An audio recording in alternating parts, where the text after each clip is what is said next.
కల్తీ నెయ్యి అమ్మకాలు విచ్చలవిడిగా పెరిగిపోతున్నాయి. ప్రఖ్యాతిగాంచిన ఆత్రేయపురం పూతరేకుల తయారీలో కల్తీ నెయ్యి వినియోగం పెరిగింది. పశువుల కొవ్వు నుంచి తయారు చేసిన కల్తీ నెయ్యిని చిరు వ్యాపారులతో అమ్మకాలు సాగిస్తున్నారు. ప్రజారోగ్యంతో చెలగాటమాడుతున్నారు.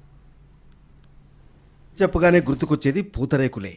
పూతరేకులకు పుట్టినిల్లుగా పేరొందిన అంబేద్కర్ కోనసీమ జిల్లాలోని ఆత్రేయపురంలో కల్తీ నెయ్యి వినియోగం విచ్చలవిడిగా సాగుతోంది. పూతరేకుల తయారీలో కల్తీ నెయ్యి వాడకం పెరిగింది. రోజు పూతరేకుల వ్యాపారం కోట్లలో సాగుతుంది. ఈ వ్యాపారానికి నెయ్యి ఎక్కడి నుంచి వస్తుందనేది ఇప్పుడు ప్రశ్నార్థకంగా మారింది. ఎందుకంటే నెయ్యి వాడని పూతరేకు ఉండదు.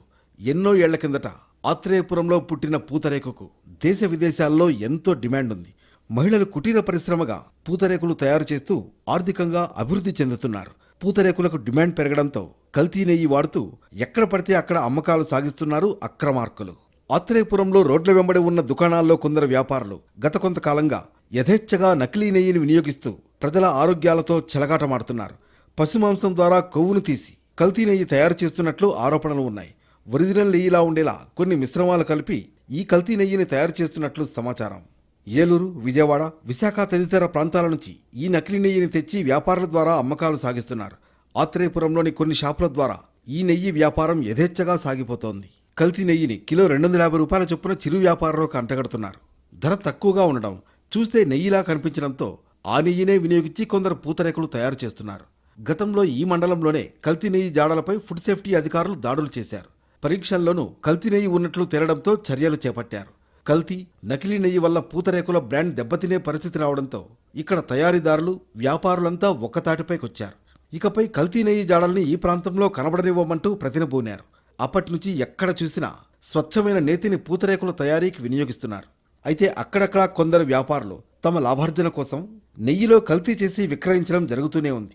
ఇది గమనించి వీటిపై ఒక కన్నేసిన ఆత్రేయపురం ప్రజలు తాజాగా ఒక షాపులో కల్తీ నెయ్యి దిగుతున్నట్లు గమనించారు.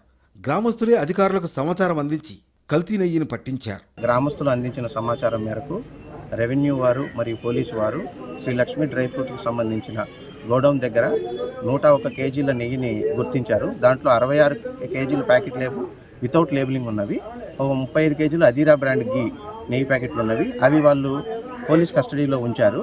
దాన్ని మేము శాంపిల్స్ తీసి అనాలిసిస్ నిమిత్తం స్టేట్ ఫుడ్ ల్యాబొరేటరీకి ఆచారంగా పంపిస్తాము. అనాలిసిస్ రిపోర్ట్ ఆధారంగా వాళ్ళ మీద చర్యలు తీసుకోవడం జరుగుతుంది. గ్రామస్తులు అందించిన సమాచారం మేరకు రెవెన్యూ వారు మరియు పోలీసు వారు శ్రీ లక్ష్మీ డ్రై ఫ్రూట్కి సంబంధించిన గోడౌన్ దగ్గర 101 కేజీల నెయ్యిని గుర్తించారు. దాంట్లో 66 కేజీల ప్యాకెట్ వితౌట్ లేబులింగ్ ఉన్నవి, ఒక 35 కేజీలు అదీరా బ్రాండ్ గీ నెయ్యి ప్యాకెట్లు ఉన్నవి. అవి వాళ్ళు పోలీస్ కస్టడీలో